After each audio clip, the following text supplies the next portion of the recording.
Hi,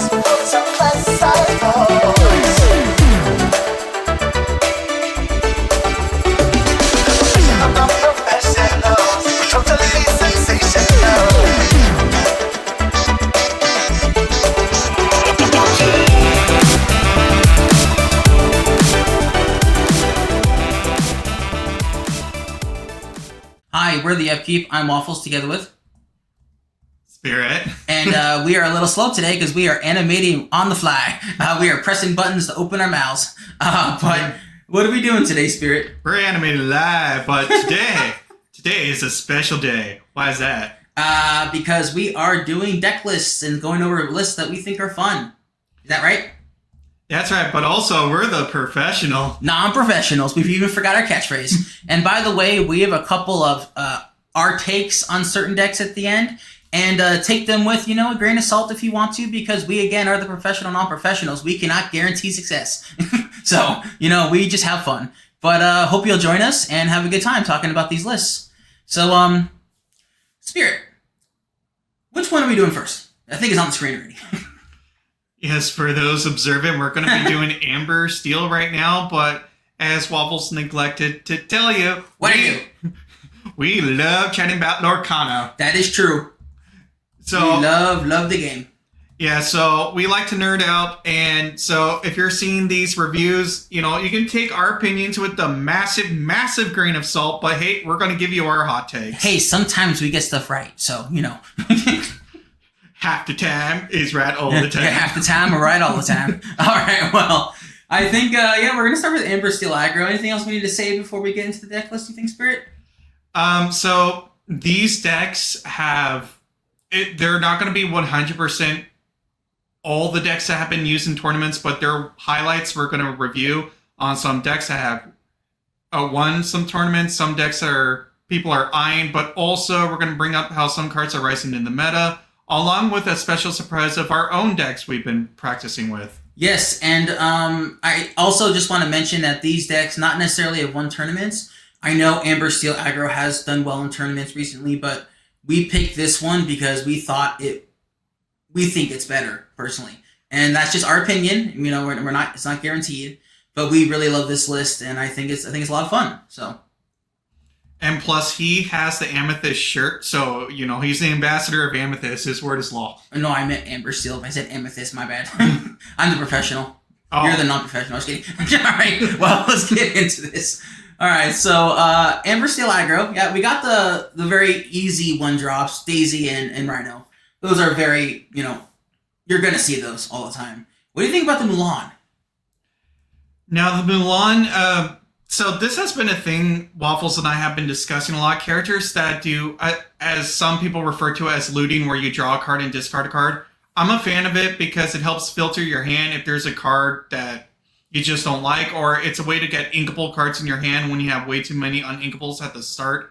It's definitely a good way to filter. I'm all for the little Mulan. Just get as much filters. I ran the little Simba back in the day, so I'm all for it. You? Yeah, I like it as well. It, like you said, it helps you filter out your non-inkables if you need some inkables, and also just helps you smooth out your draw, get to what you need right away.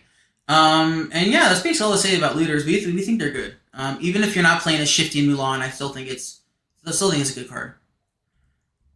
And I guess next, Lilo Escape Artist went away for a while. Not from my heart. When I played Amber Aggro, she was always in my deck. But we haven't seen her for a while. But she's back with a vengeance. And then Penny's been seen play recently. Yeah, Penny being able to heal and give something resist +1. Plus, she taps for 2. She's definitely seen a lot, along with Doc. Doc has always been a staple, but I think you should introduce the new one, Waffles. I am a huge fan of this Nala. So what does she do? What are you doing, buddy? Oh, you're going. Okay, so Nala. We're gonna look up Nala real quick. Go ahead and type in Nala. He's computer challenged. But basically, this Nala is a 2-drop uninkable 0/2, taps for 2 lore, and has an ability. While this character has no damage, she gets +1 lore and resist +1.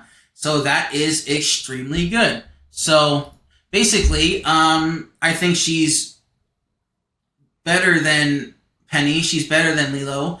I think she's really, really good. And Mr. Arrow, is comparable 2-drop Inkable, taps for 2, and has resist +1. However, her being able to tap for 3 is just so nice. And Penny works really well with her. You can heal the damage so she gets resist again, and also gives her another resist, which is really great. But I think you should introduce us to the next card on the list, Spirit.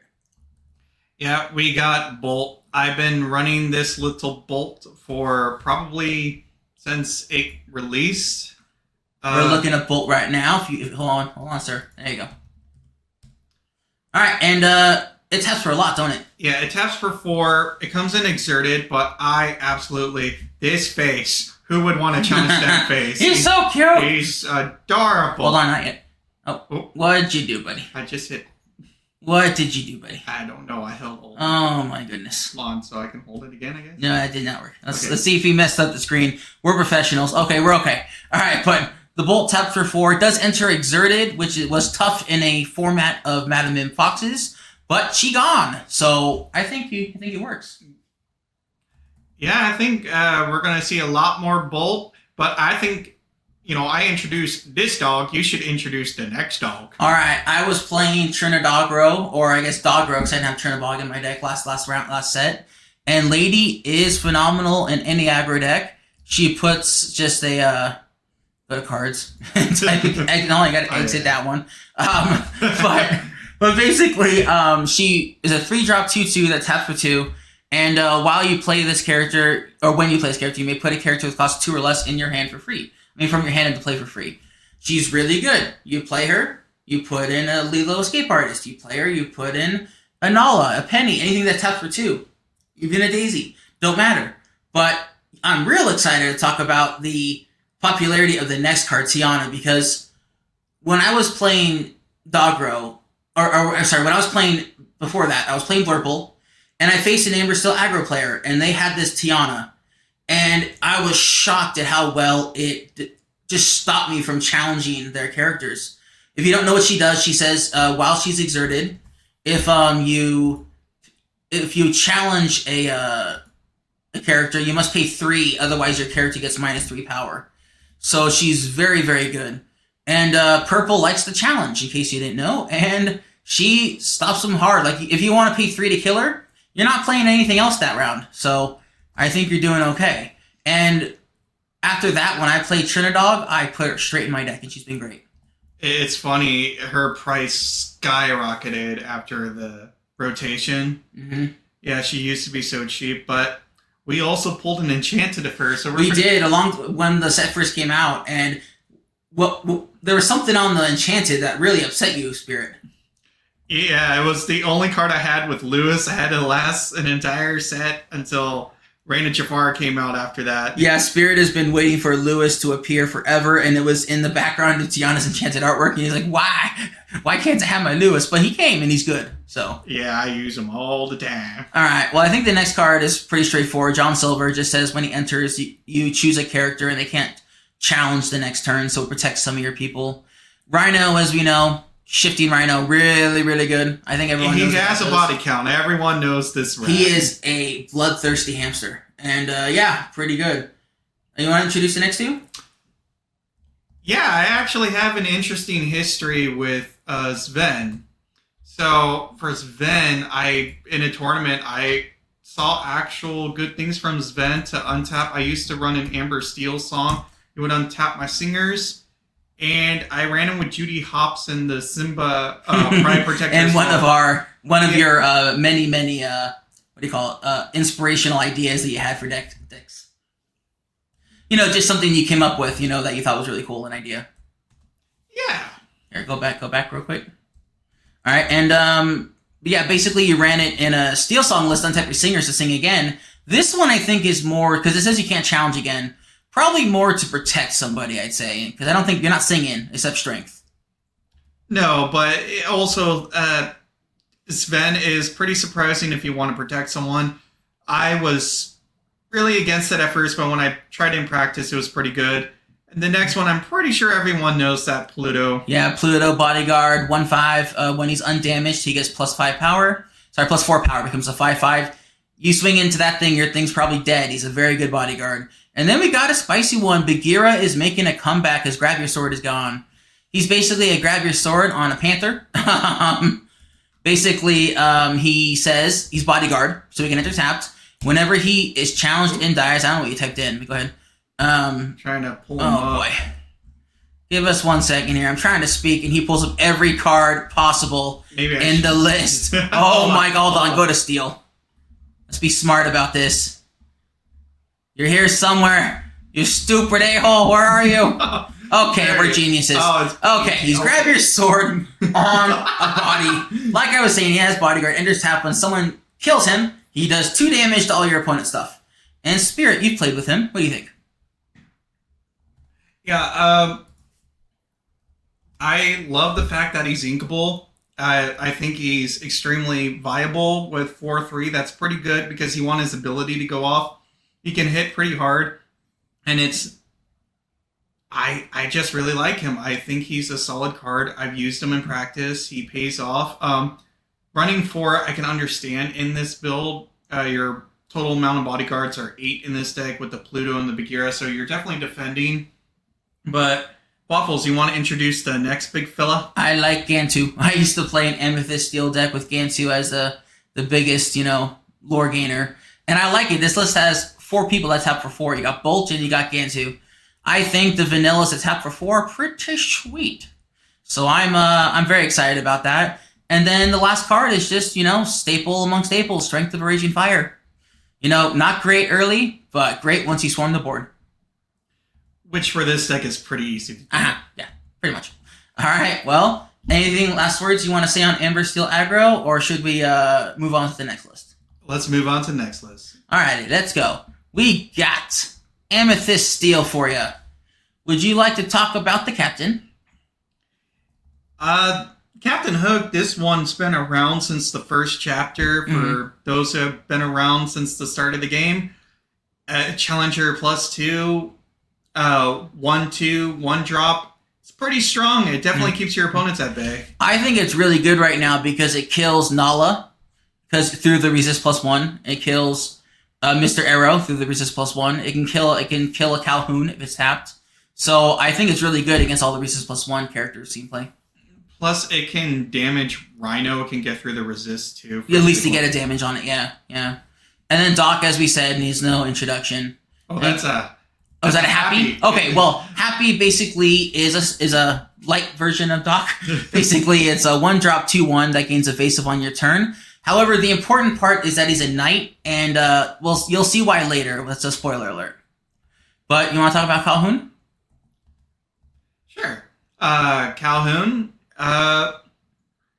resist +1, and then whenever she banishes, and whenever she banishes it, you gain 2 lore. It's basically Robin Hood light. Basically. And she is uninkable. This deck does seem to have a fair number of uninkables, so just be careful with that. But the next card, Doc, as I said earlier, needs no introduction. However, this Mr. Smee is a different Mr. Smee than we've been seeing recently. I'm actually not even 100% sure what he do. So I'm gonna go ahead and look him up. So hope you'll bear with me. Not Mr. Smoo, Mr. Smee. Alright, so he's a 2-drop. I thought he was a 3. During your turn, this character gains evasive. Okay. Not too bad. It's a 2-of in the... Is it a 2-of in the deck? I went to the wrong deck list. I'm a genius. Yeah, it's a 2-of. What do you think about Mr. Smee? I'm not 100% sold. For me, this is because evasive meta, so characters that gain evasive on your turn are going to be more viable. Fair enough. And then, you want to introduce the Cobra? The Giant Cobra, Illusions with Vanish. I'm pretty sure we covered this in our review, where you can discard a card and you gain 2 lore from it. It's interesting to see that the Amethyst Tinkerbell is back, but the one I'm actually more intrigued by is the Steel Dragon Genie. Well, he does have evasive on your turn. And as we know, there's a certain character coming up that really likes you to have evasive characters. That's a spoiler, by the way. But I'm pretty sure most of you know what I'm getting to. But do you think the Genie's going to be good always, or only when we run this certain card coming up? For me, I actually think the Genie's actually good. Yeah. because the 4 willpower, like if he was a 3/3, I would be like he's fine. But since he's a 3/4, he can actually give a hit and survive a hit. So I definitely think he's going to be more of an aggressor to help keep the board in check. I really like him. Yeah, I can't say enough. I'm really surprised when I first saw the card drop. I was thinking it might see potential in this core meta with all the evasives. Do you want to introduce the next one? Sure, Lilo, or as I call her, Cricky Light. Basically, Cricky is, in case you don't know what Cricky is a 5-drop Emerald character. When it enters, it gives all your other characters +3 power till the end of turn. Lilo, however, costs 2 less, and she gives Challenger +2, which is 1 less than what Cricky gives, but it's very close. And the fact that it costs 2 less and is also inkable as well is really, really good. And then her second ability, when this character quests, chose an alien character gains Challenger +1, and this character can challenge a ready character this turn, is decent. There's not a lot of aliens running around, but maybe one day I think there'll be more. Yeah, I definitely think they're going to be coming around. We've been talking about how much alien support, especially with all the Stitch cards, but I think she's really going to shine once Winter Spell comes in, because they're going to be introducing all Stitch's cousins, and that's a lot of aliens. All right, and then moving on to the next card, we got, the talk of the town here, Dumbo. Pull him up. Alrighty. Oh, hit caps lock. Just doing what I do. So basically, Dumbo is a 4-drop. I think it's a 3/3 or 3/4. It has evasive, and it also has a crazy ability. Oh, no, 3/3. Oh, it's a 3/3. So it has a crazy ability. It says pay 1 and tap Dumbo to draw a card and gain a lore. But it also gives your other evasive characters the same ability. So as we talked about with Genie earlier, the fact that he gains evasive on your turn, really important with Dumbo. Tinkerbell, evasive. Happy on your turn, gains evasive. You got Elsa, you got Genie. I mean, you got all kinds of evasive characters in here, and I think Dumbo is just crazy card draw, crazy advantage. I think it's really, really good. Spirit, I assume you think the same, but I'm not 100%. I mean, other than the price of Dumbo skyrocketing, using or actually being on the other end of seeing this card pop off and just being able not to contend with the card draw, it's crazy. People had problems with Diablo, the green Diablo, the Shift Bloodborne. This one is just like, I'll draw. I mean, we play tested with proxies before the set came out, and he can tell you that when I was playing Amethyst against him, I'd have like no cards left in hand. I top deck a Dumbo, and then all my Genies and stuff just drew me cards. Even Genie tapping for 2, I'm like, nah, I'll take 1 lower and gain a card instead. It's like 100% so much better. I think this card is broken. We'll see how it goes. Genie, I think, needs no introduction. 4-drop, uninkable, 2/4, evasive. When he enters, draw a card. Then we got an Yzma that's been around for a while, but hasn't seen playing recently. You know what she does, Spirit. What'd she do? So this Yzma, we can even pull her up. Pull her up? All right. Yeah, you can start talking about her. Yeah, so this Yzma has been around since the Azurite Sea, but because there was so much other options for card draw in Amethyst, she never really saw play, but she's 4 inkable, which is really good in Amethyst, and now Amethyst is getting all the good inkable cards. It's a 3/3 body, and you can exert her if you have fewer than 3 cards in your hand, draw until you have 3 cards, and you gain 2 lore with her. No, you don't gain the 2 lore if you use her. No, but I'm saying if you quest with her, you can gain 2 lore. But yes, I definitely understand why she's going to see playing decks now. You don't have access to friends on the other side, but I mean, if you have no cards in your hand, she's going to be really good. Or just to draw a card off her just by exerting her is just good enough. I think she's definitely going to see more value in this card. Oh, I agree. I think she's going to be good. And then the next card is Belle. Needs no introduction. Basically what she does, she's a 5-drop inkable 4/4. When she enters the battlefield, you may move 3 damage from chosen character to an opposing character. So you could move it from your opponent's character to another character to finish it off, or your own. And a very common play that we've seen in the last couple sets is turn 5 Elsa, the next card, 2/5 Rusher, evasive, tap something down, swing in with Elsa. Elsa gets damage, let's say, for 3. The next turn you play a Belle, you move the damage from Elsa and kill something else. It's pretty sweet combo. However, I think a giant fairy has been a specialty of yours for a while, sir.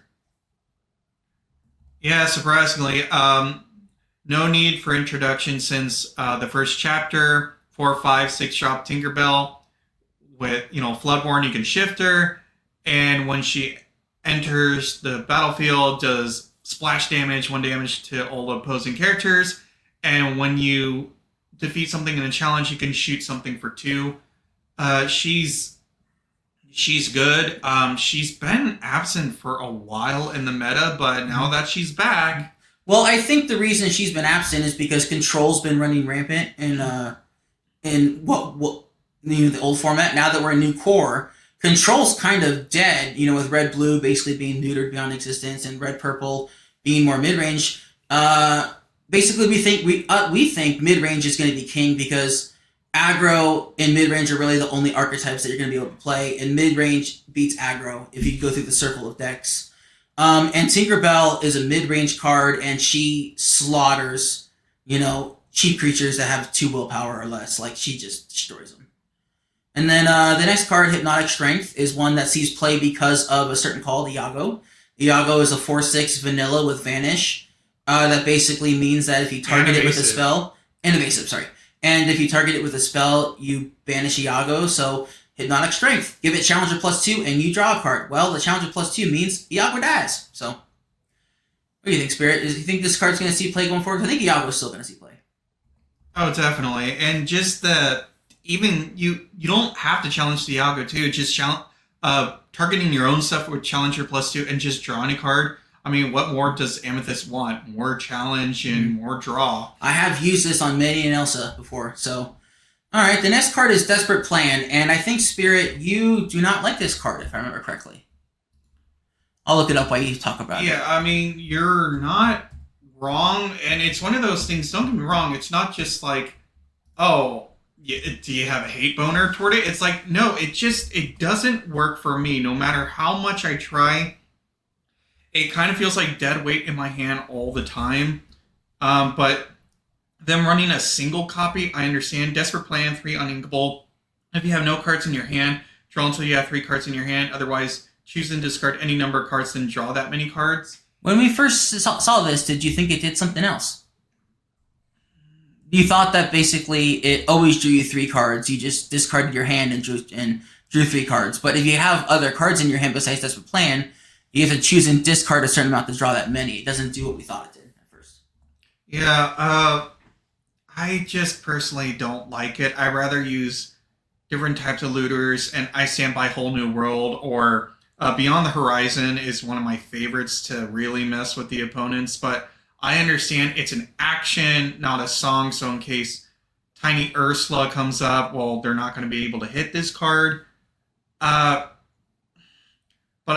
having a single copy, I feel is much better, because definitely I don't feel like you need an excessive amount of them. Okay. And then I think we got 2 that are very, very commonly seen. Smash, deal 3 damage to something. Action, not a song. Strength, Raging Fire, needs no introduction. And this is the card that we were talking about that has to do with knights. Or is it dwarves? Bring it up. What's it called again? It's Dwarf Mine. Dwarf Mine. I see. There we go. Alright, so during your turn, the first time you move a character here, you may deal 1 damage. If the character is a knight, so I thought knight. Deal 2 damage instead. So you have Happy and you have Doc, which means that when you move him here for 2, you get to shoot something for 2, so it's board control. And if you move a non-knight here, you deal 1, which is not irrelevant. It can play a big difference. So that's the reason you play Happy, I feel like, along with Dumbo. What do you think, sir? It's fine, I got it. Go ahead. Yeah, I personally think when we first originally experimented with this card, even if you're not running knights, it's pretty good, just control. And plus, the benefit of it is it makes your opponent need to answer it quickly, or it can get out of control. Plus, you're gaining a lore every turn. Plus, love that it's inkable and 2-drop, so you can get it out quickly to gain passive lore, but it adds up. So I definitely think this is a very smart card to have in the deck. I agree. And any last words for this deck list, sir, or would you like to move to the next one? I think everyone wants to see what else we have in hand. Alrighty, let's go to the next one. This is one that intrigued me because, as I said earlier, I was a Dogro player, and Dogro and Under the Sea? Count me in. Spirit, you're an Under the Sea master. What do you think of this deck? There's a funny story with Under the Sea. It's like, yes, I am a master of the Under the Sea, but when we were opening some deck boxes for... Should we tell them what we thought beforehand, though? We were short one Under the Sea. We should go buy one. And then Spirit had the idea of what? It's like, wait, didn't they reprint Under the Sea? So it's... and we bought a case already, but anyway. But it was funny because when we opened the case, Waffles, how many Under the Seas did we open? 2. We got enough. 1 is all we needed. I mean, it's surprising out of a case. For those who don't know, that's 4 boxes. Mm-hmm. It's like, yeah, only 2. That was surprising. And it's a rare. I know, right? But basically, we got some cards we can go over quickly. Daisy, as you know, everyone knows that card. This lady was a best friend of mine. She's really good when you have the 2-drop tramp on 2. Lady says she's a 0/3. She says whenever you play a character, she gets +1 power. And if she has +3 power on her turn, she gains +2 lore. She taps for 3. The tramp can play for 1 and trigger her basically when you have another 1-drop character. Really, really good. And I think since, if I could talk about these 2, I'll talk about Nala and Little John, the 0/4s. Basically, they saw play for a while when Dogro first came out. However, they kind of dropped off for a while. But now with Core Constructed, things rotating, I think they're really good. And 0/4s they got big booties. I think they're quite good. I think you want to talk about the next one, though. Let me look it up while you get cheesy on me. Yeah, oh gosh. So, Bobby Zimmerowski. Or Jimmy, as we accidentally called him for a while. Oh my gosh. Speaking of looting, Waffles can tell you that this card loves me. He's in every opening hand Literally, I don't understand how it works, but every time he has Bobby. And what he likes to do is he likes to sing You're Welcome on his own Bobby, and then redraw Bobby off the You're Welcome, and then You're Welcome him again and again, because he's playing a certain card we'll talk about later that puts You're Welcome back on the bottom of your deck. Spirit, any last words for the Cheese Man? Cheddar Wizard! And I'll be honest, I thought my entire childhood he yelled Cheddar Wizard, and I thought that was cooler. And now that I know he's saying Cheddar Whiz, basically, I'm kind of disappointed. I want a Cheese Wizard. But don't insult the Bobby. My gosh, the filtering is so good. He's a cheaper Yzma, the 2-drop. And he's just good if it's like, I don't need this card, I set up, but I'm getting a little bit too excited. But because he's going to have a deck list coming up where we're actually throwing stuff in the discard is a benefit. But let's pull up the deck list. Pull up the deck list. But already. For Turnadog, I understand why it's there. You're trying to filter and get all the cards you need, yeah. Then you got this lady. She's a 1-drop uninkable. Taps for 1, but if you have a tramp character, she taps for 2. Pretty simple. Lilo Escape Artist needs no introduction. Go-Go Tamago, I think needs no introduction, but basically she's an evasive 2/2. When you play her, you may pay 2 additional ink to gain lore equal to the damage on chosen opposing character. Pretty good.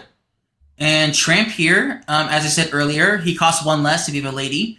When he enters play, you get something power equal to the amount of other characters you have in play. So I think he's really, really... I think this card, Tramp, when I was playing Dogro, was the best card in my opening hand, by far. I loved having him in my hand.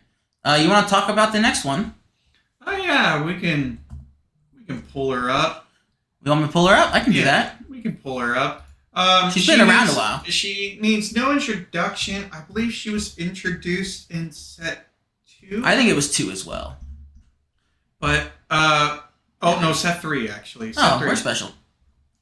So when you play this character, chosen opponent reveals their hand and discards the song card of your choice. For those, I'm pretty sure the majority of everyone have versed some sort of form of discard. She is a staple in a discard, but she is good for checking out your opponent's hand. That way you can decide what to play or what to hold back on. So I also think that in the old format, she was really good with aggro decks because you purposely wanted to look at their hand and see if they had to be prepared, or like an Under the Sea that you can get rid of. Because if you're playing aggro like Chernodog or Dogro, I guess downstairs on Chernobog, those board wipes can be really rough. So, anything else you want to say about her, Spirit? I can understand why they reprinted her. She's definitely a basic staple for Emerald. However, I can understand the frustration some people have about, oh, well, she's discard, but she's not broken. No, and I've been very frustrated recently when you would play her and I would lose my Under the Sea. So, things happen.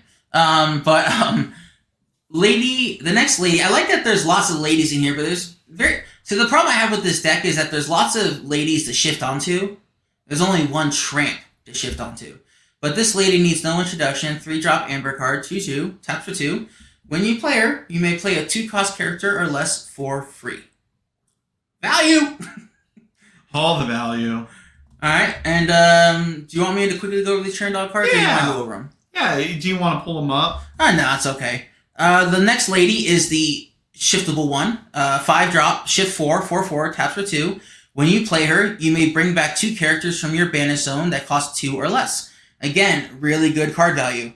And the next tramp is one of the newer ones. However, when I was playing this deck list, I had a hell of a time shifting him because the 2-drop, just when I played him early, would not survive long enough to shift onto. And the 7-drop tramp, you'd have to take off a couple turns to play him cheaply. But when you can get him out there, he's real freaking good. He says, during your opponent's turn, whenever one of your characters is banished, you may draw a card. So they board wipe. You draw lots of cards. Well, I guess not anymore, because Under the Sea, they wouldn't be banished. But if they challenge like your other characters, you draw cards. Pretty damn good. And then the final tramp, or character in the deck list, is a 7-drop tramp, 2/6, taps for 2. He costs 1 less for each other character you have. So when I was playing the deck list, I normally got 3 characters out there, and then on turn 4, I would play him for 4, and then draw 3, discard 3, looking for the best cards in my deck. And yeah, and then basically he also says, nope, that's it. I said everything. You should talk about the next 2 though, Spirit. Yeah, let's pull them up. The next. I got it. No worries. Yeah, the next 2 are the most interesting ones. I'm pretty excited about it, but go ahead. But Under the Sea, though, needs to be honorable mention right now because this is the current board wipe we have. That's not technically a board wipe, but it's still a board wipe nonetheless, where you put all opposing characters with strength 2 or less to the bottom of their player's deck in any order. And it's Sing Together and 8 uninkable. I'm really happy they brought back Sing Together. I really like that mechanic.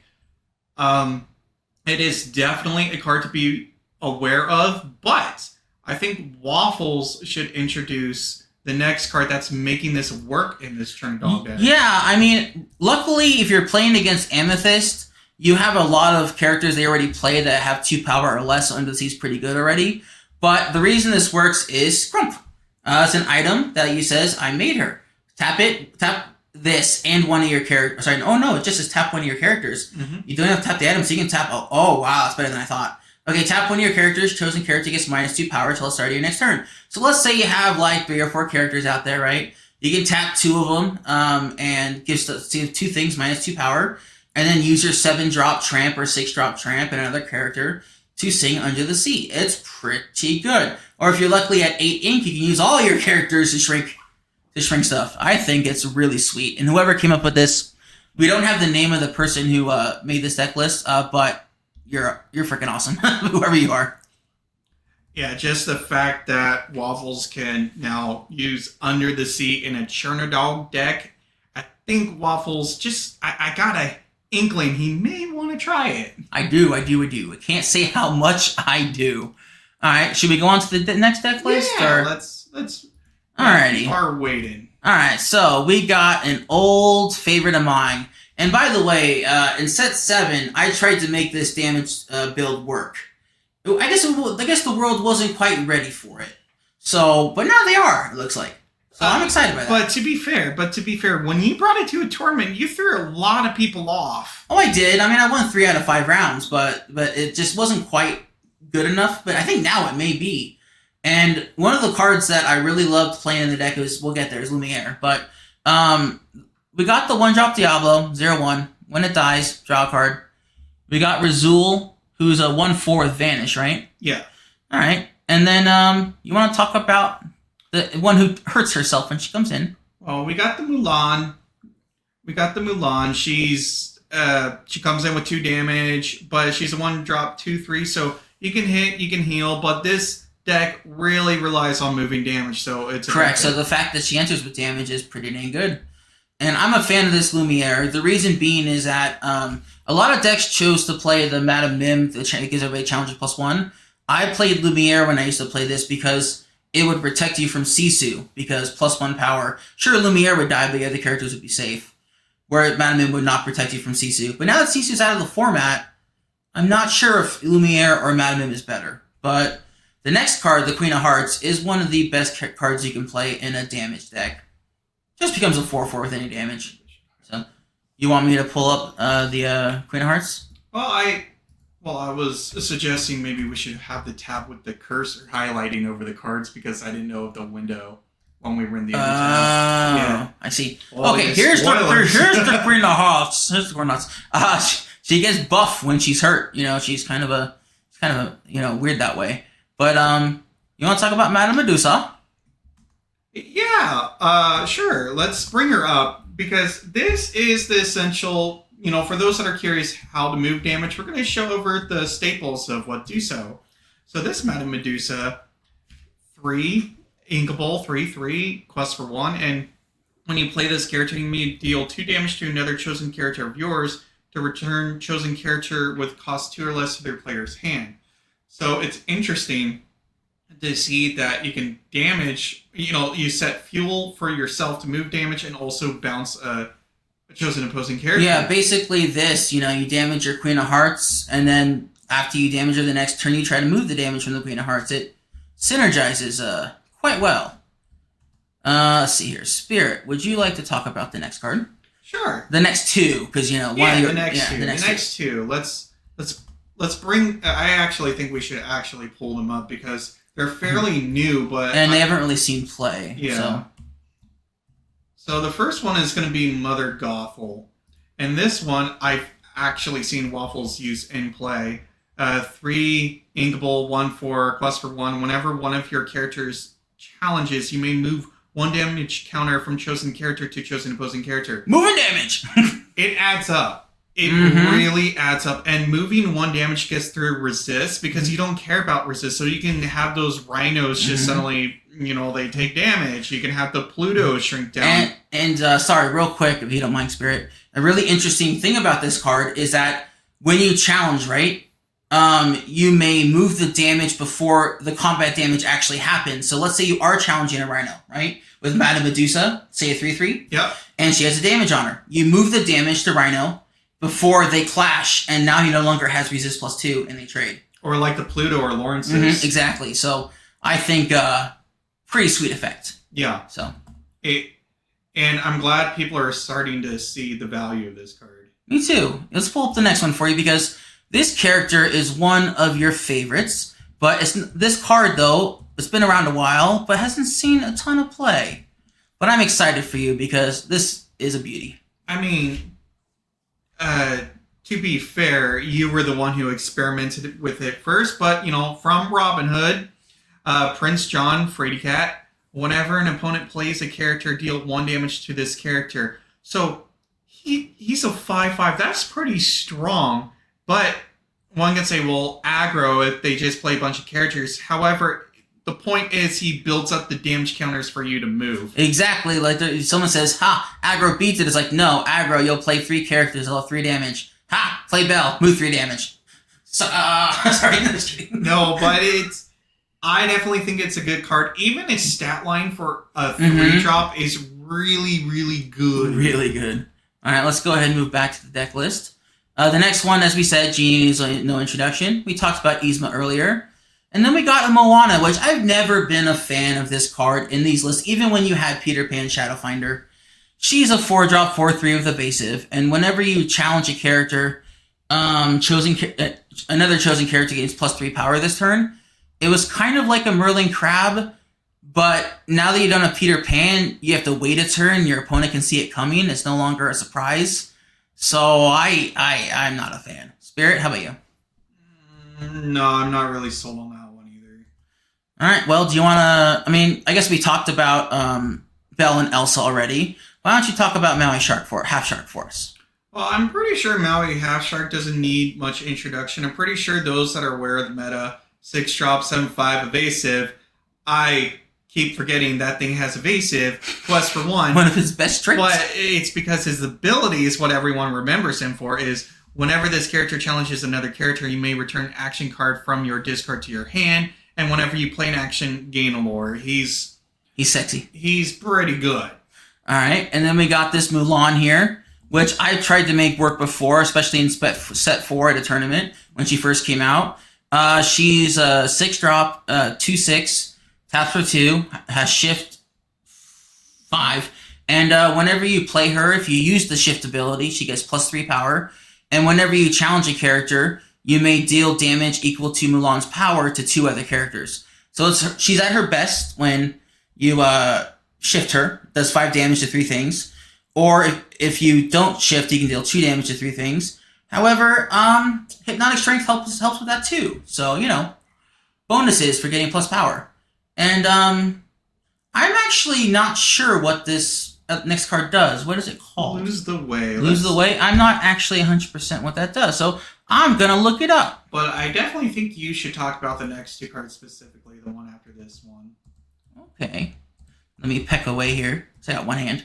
Lose the Way. Why don't you read this one for us? Because I don't know what it does. So it's a 2 inkable action. Exert chosen character. Then you may choose and discard a card. If you do, the exerted character can't ready at the start of their next turn. So it's just Elsa on an action. That's cool, but it also can get rid of Ninjago, like we talked about earlier. So that's really cool. I like it. I'm a fan. You want to talk about the next 2? No. You should talk about the next one. You've used those cards. All right. Everybody's Got a Weakness was one of my favorites that was printed. And a couple sets ago, was it set 7? Set 8. Set 8. Basically, really cool card, especially when you're playing with damaged characters. 4-drop inkable action. Move 1 damage counter from each damage character you have in play to chosen opposing character. Draw a card for each damage counter. Move this way. Now you can't, since you have to move 1 from each character, you can move more than the opposing character can take, but you still move them, and you draw that many cards. Really sweet card. I never was set up enough to really use it to like the best effect. I did get 3 cards a couple times, but I really want 4 or 5 cards. That'd be ideal. But that's asking for the moon probably. And then the library needs no introduction. 3-drop location, 8 willpower, 1 to move there, gain 1 lore a turn. Whenever a character dies while at the library, you draw a card. It works really well with the Diablo, where you draw two cards now, and just really, really good card.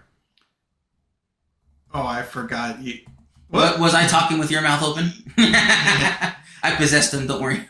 Yeah, but I hope we did at least a satisfactory job to explain the synergy of why moving damage, especially Everybody's Got a Weakness, is a really good draw engine for you if you can get it off. Mm-hmm. Plus, it's inkable. I think it's really good. If it was uninkable, I wouldn't. I mean, me personally, I think they should also be playing Panic. The new purple 4-drop 2/3, tap for 2, move 2 damage from a character to chosen opposing character. You want to pull it up? Nah, it's okay. It's basically a mini Bell. He moved 2 instead of 3. I think they should be playing that card as well here. But, that's just my personal opinion. So, Spirit, any final words on this deck? No, I think we should move on to the next one. Alrighty. Let's go ahead. This is my personal Blurple build. I'm quite a fan. And I'll be honest. I took the Rafikis from another list because I didn't really know what to put in my deck for the last 4. And when I saw them, that actually really helps against aggro decks. Because as you can see, after the first 2 cards, everything costs 4 or more. So, I guess no, there's some actions down here that cost 2 or less. But still, most of it costs 4 or more. And Rafiki can really help against aggro. And he's a 0/2 that gains Challenger 3 when you swing. And the baby. And he doesn't take any damage from hyenas, mind you. He does not, but I don't think that's going to come into play. But I think... That we know of. I think you and I both know the baby, but why don't you explain him? Tipo, everyone knows. When you play this character, you may put a card from your hand into your inkwell face down and exert it. Everyone knows about the Tipo who's have played Sapphire. All right, we've talked about Dumbo, right? Yep. Would you mind if I talked about the next card? Go for it. When I saw this Elsa get printed, I thought she had potential. However, with the previous format being so powerful, I didn't think she had time to shine. However, I have used this to great effect against Spirit. You may ask him if you like. It works. So basically, she's a 4-drop 3/4, and you may pay 1. Choose and discard a card to exert chosen opposing character. You can do that multiple times a turn, as much as you have cards. And I guess. She's freaking sweet. I won't lie. Yeah, and for Amethyst, you're always going to have cards. Mm-hmm. So I thought she was great, and I fell in love with her when I started playing her. But we've talked about Genie. We've talked about Iago. Oh, Scrooge. You want to talk about Scrooge? Yeah, let's talk about Scrooge. Go ahead. Scrooge McDuck, he is definitely... My mouth is open now. He is definitely a card that I think everyone slept on. He's a vanilla. He's for uninkable 5/5 that taps for 2. But sometimes a 5/5 is all you need. And for 4. That's pretty good. Yeah, it's pretty good. He's got a good stat line. And Waffles can tell you, back in the day when first chapter came out, we did not sleep on vanillas because they had better stats. Yeah, and back in the first chapter, there weren't enough characters with abilities that were good enough. So you had to play like the original Maleficence in blue, that had a lot of power and willpower and tap for more lore. So we think they're quite good. And I think the Scrooge is really well statted for its cost and tap for 2. So I'm a fan. And then we talked about Belle, talked about Elsa. I'm going to talk about Donald Duck. He's basically, do you remember the first Mickey Mouse from the first chapter? When you play him, you may ink the top card of your library. He's basically a 1 jump ahead. Donald Duck is the exact same thing, but for 2 more, and he taps for more lore. And I think he's quite good because in this deck, as you can see, we have a lot of 6s, 7s, and 8s. And you want as much ink as you can, and Donald helps you get there. And this next card is one, in case everyone was wondering about the video saying what we got wrong in certain set reviews. Unfortunately, my family's been a little sick, a little busy. People have been sick, but I slept on this card. I hated her because of the specific line at the bottom that says, whenever this character quests, if you have a character named Elsa and play, you may draw a card. And I'm like, without Elsa, she just supports. I'm like, why play her? However, this deck has a shit ton of Elsas, and I think you're going to be fine. And once I played her and drew cards when I quested, I was happy. Spirit. Well, it's also support. That 3 power had boosted you a lot. Like, even when you don't have an Elsa, it's actually saved you a lot of times. That is true, but I personally like when I have an Elsa to draw cards. Because, drawing cards is one of the most fun things you can do in a card game. Yes, I know. You really love drawing cards. Mm-hmm. And, yeah, she's definitely a slept-on card. I think people are figuring out that, oh, look, another draw engine. People are starting to figure out her quality. Yeah, I've seen a lot of deck lists, Blurple lists running her now, and I'm a fan too. I didn't believe in her either, so if you didn't as well, join the club. Hades needs no introduction, right? You just want to see what he does? He's your boy. Alright, Hades is a 7-drop uninkable 3/6. When you play him, you may put chosen opposing character into their player's inkwell. Basically, play it, remove a character, put it in the inkwell. Sure, you ramp them, but it's like, if there's a dangerous character, get rid of it. Unless it has Ward, unfortunately. And then this Elsa been around since set 1 as well, needs no introduction. Shift 6, we got a lot of Elsas to shift onto. When you play her, tap down 2 characters, and they don't untap during your next turn. Would you like to talk about... Sorry, that's my name for him. I like to make whale noises when I play him. Spirit, why don't you... No, that was beautiful. You need to talk about this one. This is your card. Alright, whenever I play... I make that sound effect, and I'm going to do it at tournaments, just in case anyone was wondering. And I told Spirit that if his opponent is confused about what's happening, he's like, oh, my friend's making whale noises. And that might not be the best... might not be... You know what? Shut up, man. Oh, my goodness. Monty is my nickname for him. Basically, he's going to tell his opponent, my friend's making whale noises. And he's a 6/8 with rush for 8. But the best part, you may choose and discard a card to ready him. He can't quest for the next turn, but can swing in. And I love playing this card because I had to make the sound effect, and also because it's sweet. So, and also, Waffles and I have discussed for the longest time. It's like, Amethyst needs some sort of board wipe or whatever. No, it needed a whale, apparently. No. It needed a... Alright. Let's go back to the deck list here. We talked about Hypnotic Strength. Sail the Azurite Sea is basically draw a card, you may ink again this turn. Very, very good. On Blurple, you always want to have Cheapo or Sail the Azurite Sea in your opening hand. You need to ramp on turn 2 to get to all your million of 4-drops. If you don't ramp on turn 2, I feel like you're not doing well. Finders Keepers is a 5-drop action that says draw 3 cards. Into the Unknown is a Let It Go for a tapped character, which again, you got lots of ways to tap characters. You got Elsa and Elsa and Elsa and Elsa, and basically it puts a tapped character into its opponent's inkwell. So. And then I think probably you should introduce this new card. Alrighty, let's go ahead. I know, this is the Waffles deck, that's why he's talking. Yeah, I'm sorry I'm talking so much. It's the deck list I built. I'm so sorry. It's fine. But you'll be talking about some coming up by yourself. This item is sweet. When you play this item, choose a character. While this item is in play, that character gains evasive. And pay 3, return this item to your hand. So you can change the character, or if the character dies, you can return this to your hand to play it on another one. It's really, really good with Dumbo, because you can give anybody the ability to tap and draw cards and gain you a lore. And also, it's really important to, like, you know, if you need to hit an evasive character, like you can give it to Scrooge McDuck, a 5/5 to swing in. But the coolest ability is when you have a Monstro and a Dumbo, you may play a Magic Feather on the Monstro, he gains evasive. You may pay 1 ink, tap him to draw a card and gain a lore. And then discard that card or another card to untap him and do it again for as much ink as you have. So, pretty sweet. It's not going to happen very often. But when it happens, freaking sweet. Alright, go ahead. How sweet is it? I haven't achieved it yet, so I don't know. I was very close. No, you actually did that on me. No, I was going to, but then the game ended. Because you said, I can't, you have too much lore on the battlefield. I was like, but I was gonna do the cool thing.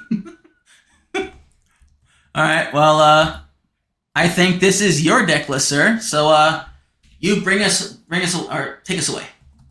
Alright, this is...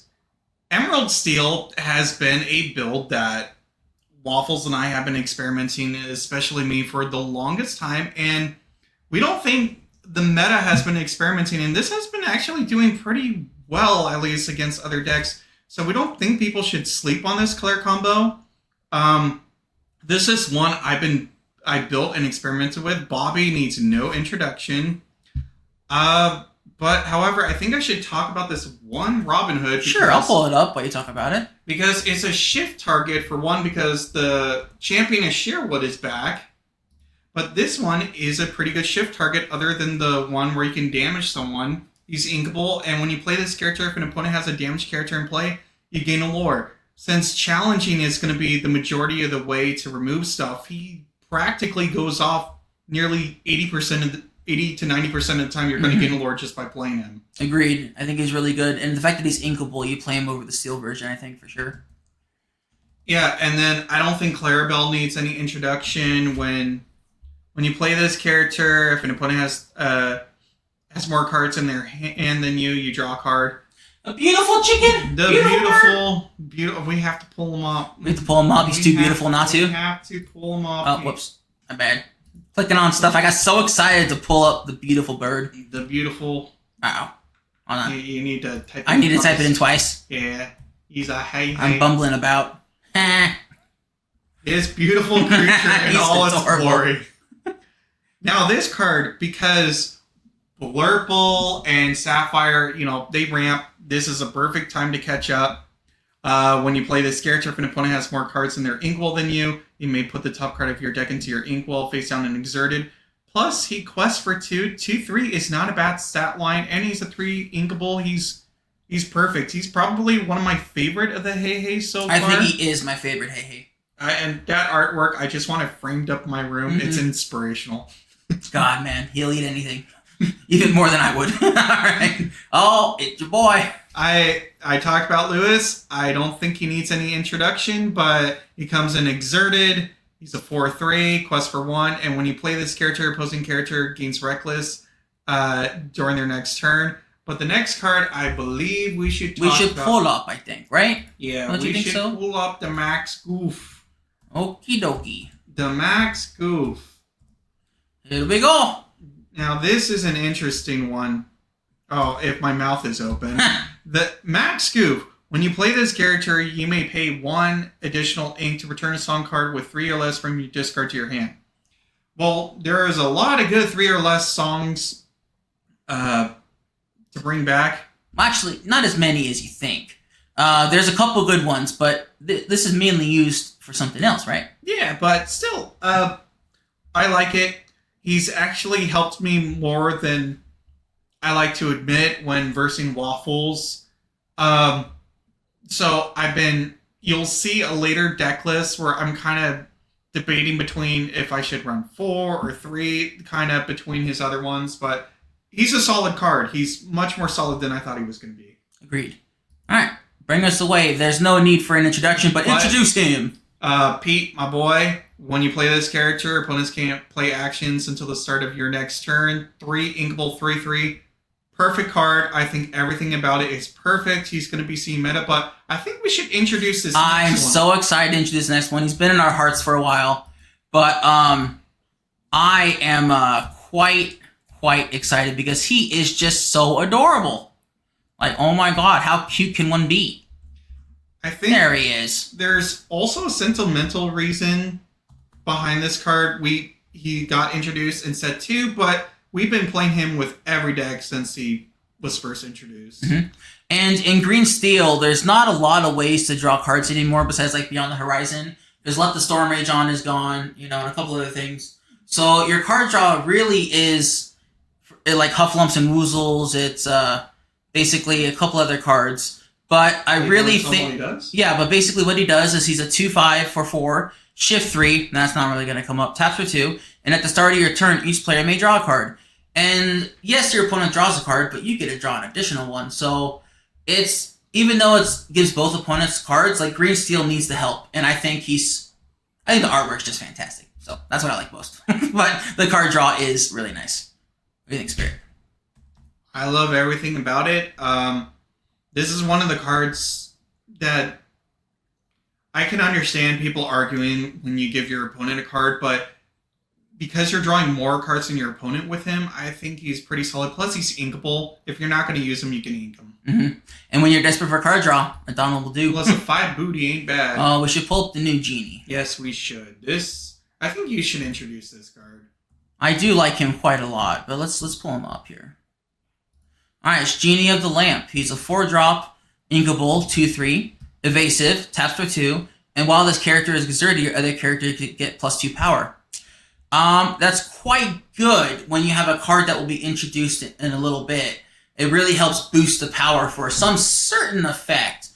It is noted that he doesn't boost himself, but let's say you quest with Genie, and your opponent's got a lot of high willpower characters. Well, your other characters now get +2 power, so that helps quite a lot. And also, he protects against Under the Sea. He does, unless he's drying, unless he's still wet. Yeah, don't sleep on this card. A passive. I mean, he's like Lumiere, but on steroids. Yeah, that's a good way to say it. Yeah, Candle and a Genie are basically the same thing, right? All right. An old favorite of yours. Old favorite. I don't think he needs any introduction. 5-drop Robin Hood, Champion of Sherwood, 3/6, shift 3. During your turn, whenever this character banishes another character in challenge, you gain 2 lore. And while this character is banished in challenge, you draw a card. I think he's just a solid card. I've used him since the day of his inception, but I think Waffles is the most excited to introduce this new card. I am. I know for a fact that if you type in Scar without clicking Steel, 1,000,000 cards pop up, so I'm glad I clicked Steel. He is a 5-drop, uninkable, 5/4. Your ally characters get +1 power that will come into play later. And at the end of your turn, if this character is exerted, you may draw cards equal to the power of one of your ally characters. If you do, choose and discard 2 cards and banish that character. So, for example, looking at Spirit's deck list, let's say you have a Genie who's tapped. You give other characters +2 power. You have a Scar, give an ally +1 power. You have a Lewis, that's 7 power. At the end of your turn, Scar says, hey, I'll draw 7 cards and discard 2 and get rid of my Lewis. I'll take that deal. Any day, all day. And even your Donald could get you 5 cards, or Hey can get you 5 cards. Clarabelle can get you 5 cards. Cards, all the cards. So, really excited. In case people didn't know, Waffles really likes drawing cards. No way.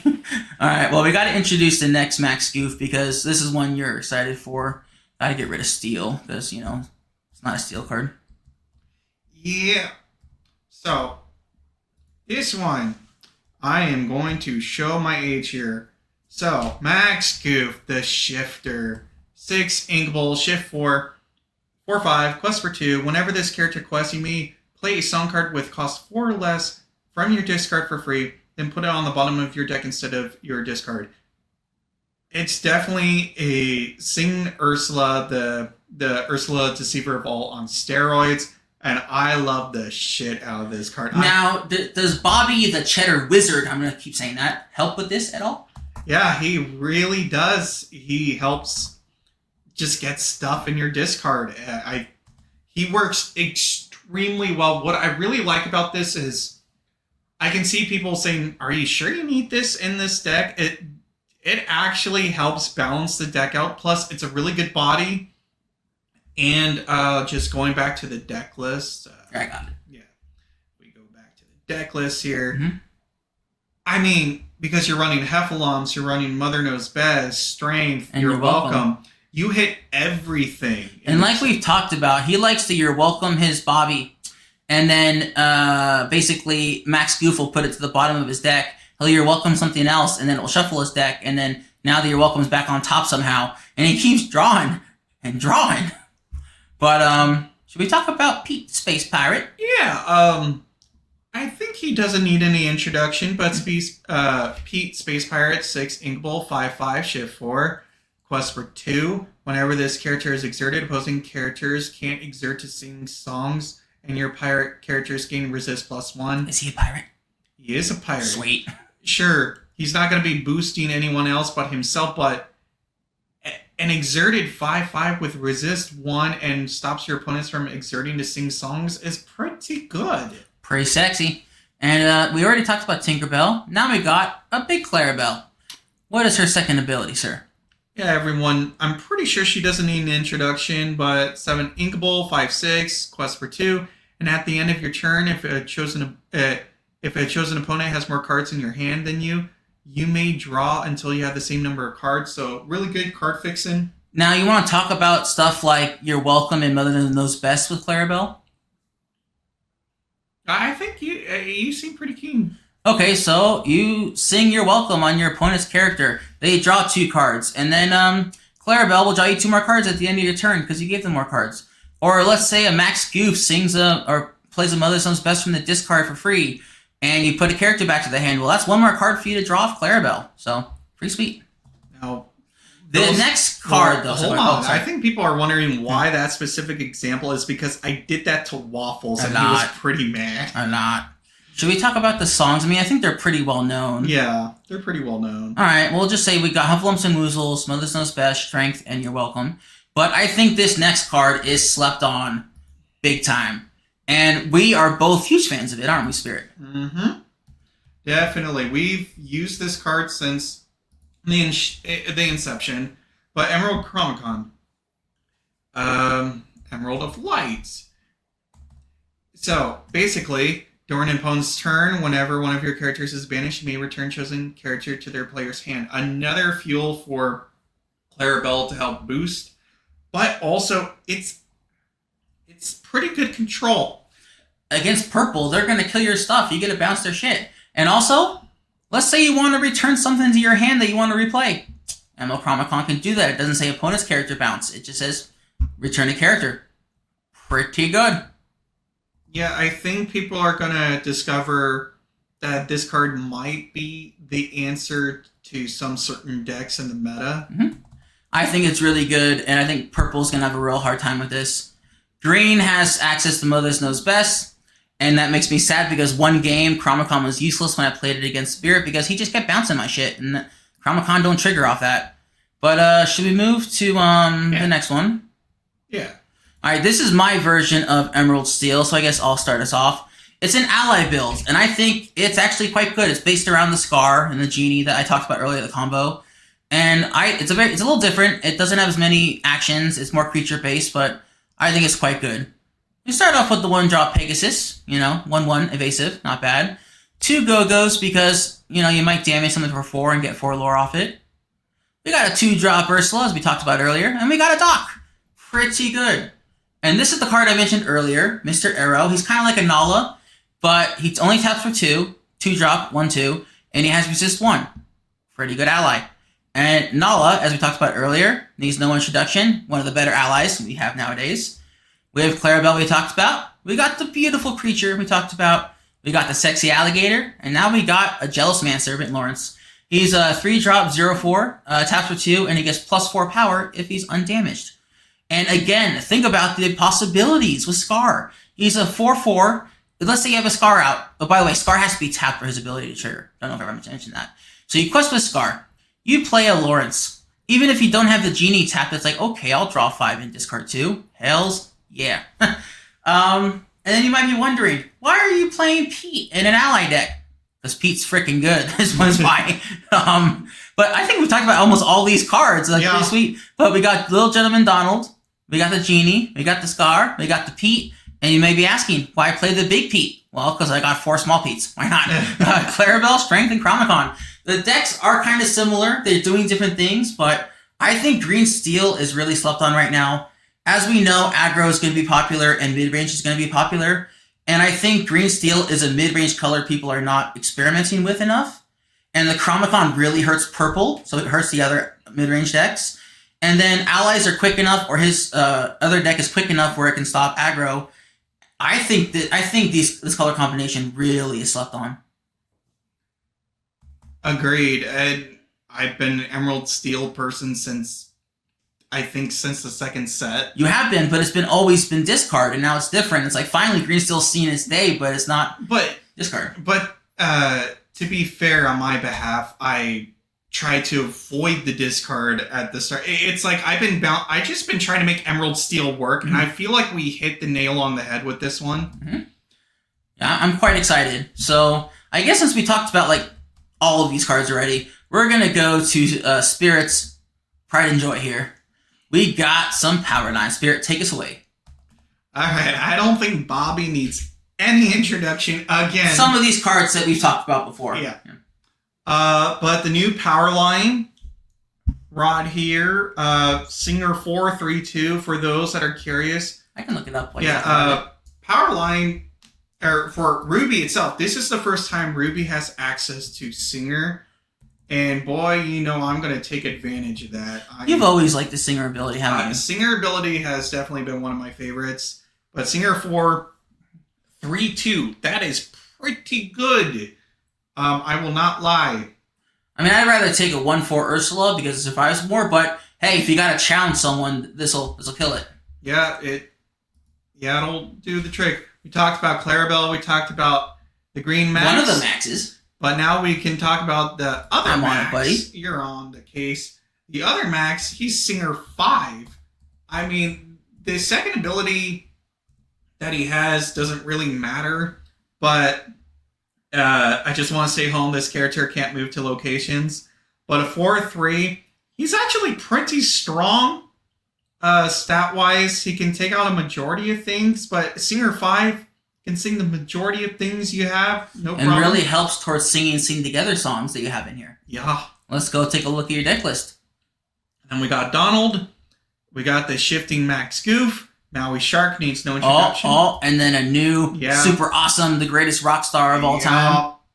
I think his name is Power 9. Yeah, I think people have hyped this card a lot, but he deserves the hype. 6 Inkable, 6/4, Shift 4, Singer 9. Singer 9. And Quest for 2 and Mashup. Once during your turn, whenever this character sings a song, look at the top 4 cards of your deck. You may reveal a song card with cost 9 or less and play for free. Put the rest on the bottom of your deck in any order. And he synergizes so well with the Emerald Max Goof. He just... They are the best of friends in this deck. That's why I've been running 4 copies of each. Mm-hmm. Clarabelle, the only problem with this deck that Waffles and I are trying to solve is you burn through cards fast, so we're trying to get as much card draw back in your hand. That's why the little gentleman's in there, Clarabelle, Yeah, like that. Heffalumps, Mother Knows Best, You're Welcome, Be King Undisputed is something that can really control the field, especially if you can sing it twice. Yeah, you play it, Quest with Max, play it again. Oh, I've been hurt by that so many times. Yeah, Pirate's Life, I think everyone knows that. Each opponent loses 2 lore, you gain 2 lore. And with Maui Shark, you'll gain 1 more additional lore. Mm-hmm. Under the Sea, we talked about. And last but not least, I think we should look it up. Eye to Eye, the greatest song in Disney history almost. No, I'm not going to say that guaranteed, but it is a fucking awesome. I was so excited. It is a freaking awesome song. Apologies, anyone who's watching with children. So we got 9 Inkable action song. Surprisingly, Powerline can sing it. Who knew? Sing Together 9. I love that it's a sing together. And each player draws 2 cards and gains 2 lore. If 2 or more characters sing this song, ready them, they can't quest for the rest of this turn. The second ability, other than the card draw and you gain 2 lore, yes, you help your opponent. However, readying your cards and being able to sing again is really good and has helped me more times than I can count. Yeah, and the fact that you have Maui Sharks to gain more lore off this than your opponent is really good. And also the fact that something I've noticed I haven't really heard anyone talk about is that the 2-drop Powerline Singer 4 and the 3-drop Max Singer 5, on turn 4 you can sing this, like, with just those 2 characters alone. So, pretty freaking sweet. And, yes, you help your opponent, but I think you'll get more benefit out of this. And yeah, I think this card's sweet. Yeah, I think it's sweet. I don't think it's a card you need 4 of, but 2 has been a pretty nice sweet spot for me. I've been having a lot of fun with this deck playtesting. I think it might hit the ground running too because we're looking at a lot of aggro and mid-range, but there are bits of control that are still available. Yeah, and like this does play a controlling style game, kind of like Amethyst, but it has the mid-range creatures, right? It has the 3s, the 4s, the 6s. And basically, I think you're pretty effective against Amethyst because, as we talked about earlier, Under the Sea, a lot of Amethyst characters just have 2 or less power. And then, like, if your opponent draws a lot of cards with Amethyst, you got Clarabelle. For aggro, you got Pirate's Life to keep them under control. You got big, beefy creatures at 3. You got Be King, Mother Knows Best, Heffalumps. Like, you're doing really well here, I think. And again, I think almost like the Green Steel, like, this is a combination that might do pretty well. I think we all know purple's going to be a menace, but I'm glad to see there's other decks out there that seem to be able to compete. So I'm happy about that. Yeah, I can't say enough, and I will say, for those who don't believe the Poppy, you have not tried him yet. That's true. But I think that's all we have for today. Spirit, anything else you want to say? No, we have a lot of fun chatting up with Lorcana, and thank you for, all the positive messages and comments. We do read every single one, even though we don't respond to every single one. It's just our busy work schedules, but we do appreciate the engagement everyone's been giving us. So thank you very much, and thank you for your time too. And I know we don't post enough, but we've decided together that we're going to try to produce more content, especially Lorcana content, because that seems to be what most of you come to see us for. And we're really excited. We have something planned, hopefully for Saturday. If you want to check out our stream, we normally stream either after lunch around 2-ish or 5. I'm not sure, but we'll post on our social media what time we're going live. And we hope to see you there. So that's exciting. Yeah, fat guys gotta eat. Yep. All right. Well, to all you out there, bye-bye. Bye-bye. See y'all later.